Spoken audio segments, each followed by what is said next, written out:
สำบายดี วิดีโอนี้เราสิมาแนะนำการนำใช้ระบบ UniHealth ของหน่วยงานพยาบาลเอาอาการชีวิต ฉะนั้นให้เราเปิดโปรแกรมขึ้นมา จากนั้นก็ให้เลือกฐานข้อมูลแล้วให้กด Enter ลงไป เมื่อหน้าล็อกอินขึ้นมา ให้เราเลือก User ของเรา หลังจากเลือก User ของเราได้แล้ว ให้เราป้อนรหัสผ่านของเราแล้วก็กดปุ่มโอเค เมื่อล็อกอินเข้ามานะนี่จะเป็นรายการคนเจ็บที่แผนกลงทะเบียนเขาลงทะเบียนลงมา ฉะนั้นเมื่อคนเจ็บเข้ามาแล้วก็ถือบัตร ID มา ให้เราเอาบัตร ID มาสแกนเนาะหรือว่าค้นหาด้วยเลข ID เมื่อค้นหาได้เนาะให้เรากด Enter หรือ Double Click ลงไป เมื่อได้มาแล้วนะนี่จะเป็นข้อมูลทั่วไปของคนเจ็บนะฉะนั้นให้เราเลือกอาการคนเจ็บว่าเป็นแนวใดอยู่ในนี้ก็จะมีรายการให้เลือกนะเดี๋ยวนี้ให้เราเลือกว่าเป็นไข้นะ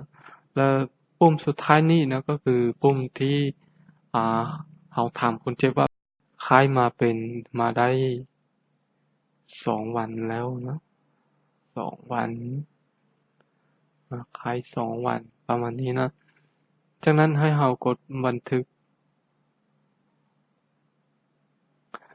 แล้วก็มาเอาอาการชีวิตนะคือ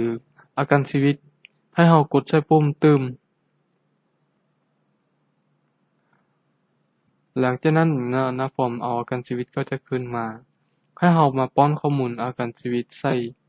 อยู่ที่ผลการโคดวิเคราะห์นะตัวอย่างว่าอุณหภูมินะก็จะอุณหภูมิอยู่ที่เท่าใดนะเราจะเอา37 องศานะตัวนี้ก็เอาไป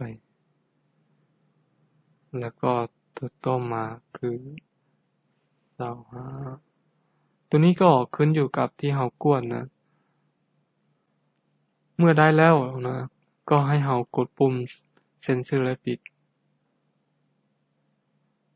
แล้วก็จะขึ้นมาเป็นรายการอยู่นี่นะแล้วก็จะเป็นข้อมูลรายละเอียดอยู่นี่เบื้องขวามือนี่เราเอาอาการชีวิตแล้วนะให้เรากดปุ่มเซ็นเซอร์และปิดแล้วคนเจ็บคนนี้ก็จะเข้าไปหาพยาบาลต้อนรับที่จะส่งเข้าไปหาด็อกเตอร์แล้วนะ